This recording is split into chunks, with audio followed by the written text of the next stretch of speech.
Galnet News Digest, 17th of January 3309. We read the news so you don't have to. In this week's news, we remind ourselves what's going on in the galaxy. It's mainly to do with Thargoids being where they shouldn't be.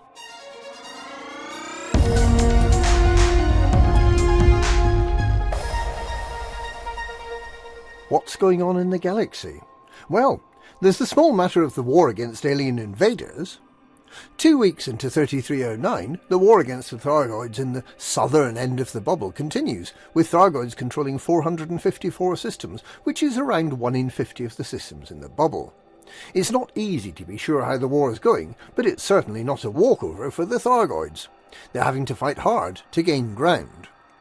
While the majority of focus is on systems under Thargoid invasion, where the Thargoids are actively trying to seize a system from humanity, there's ongoing work to investigate how to prevent Thargoid alerts from turning into invasions in the first place.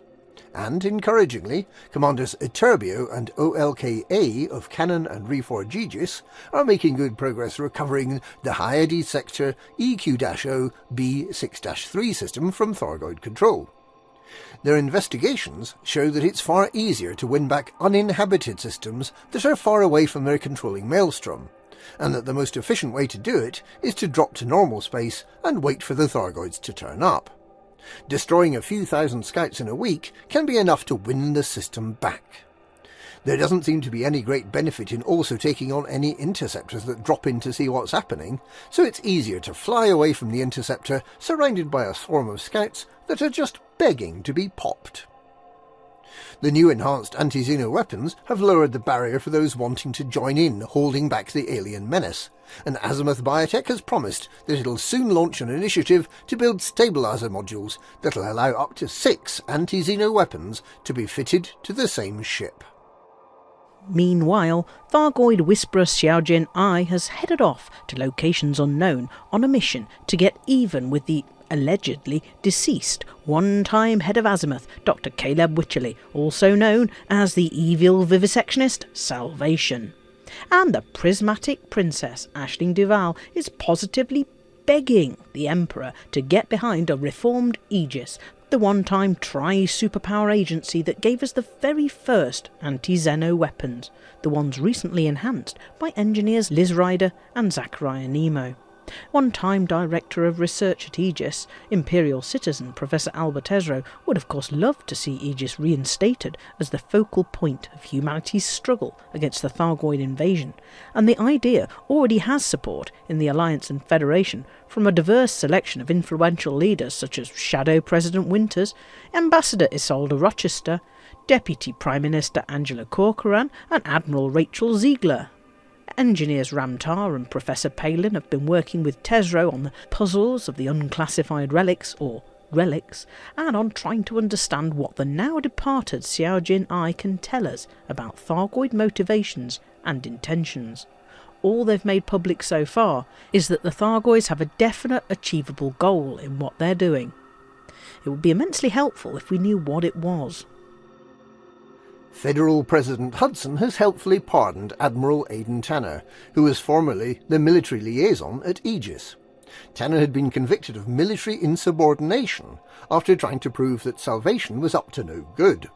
Hudson seems to have decided to issue a pardon partly because Tanner was right, but mostly because he needed Tanner to help coordinate the war against the Thargoids. Prime Minister Mann, worried that the Alliance was vulnerable to Thargoid attack following the dissolution of Aegis, last year entered into a mercenary arrangement with the Sirius Corporation for the protection of Sirius territory. The Sirius Corporation has proved itself outstandingly good at avoiding ever getting into any form of direct conflict with the Thargoids, which might mean that the Prime Minister could possibly be wondering what he's getting for all that money he paid.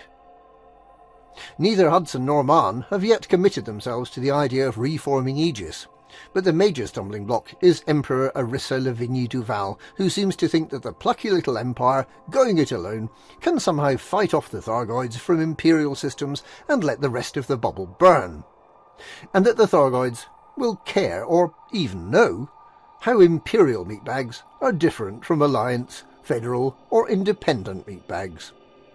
The formerly imperial inhabitants of the Marlinist colonies are in danger of being swamped by the Thargoid invasion. It will be interesting to see if either that probable loss of imperial lives, or Princess Aisling's entreaties, can persuade the Emperor to see sense and fight alongside the rest of humanity.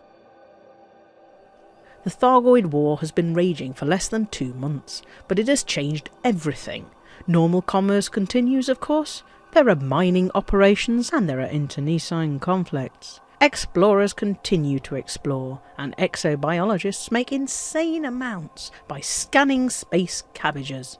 But the arrival of the Thargoids in the bubble, their attempt at a land grab, their total destruction of starports and stations, and the threat of an advance through the bubble, leaving a trail of devastation. That changes everything. The Thargoids are a menace we cannot and will not ignore. And that's this week's Galnet News. Galnet News, we read the news so you don't have to.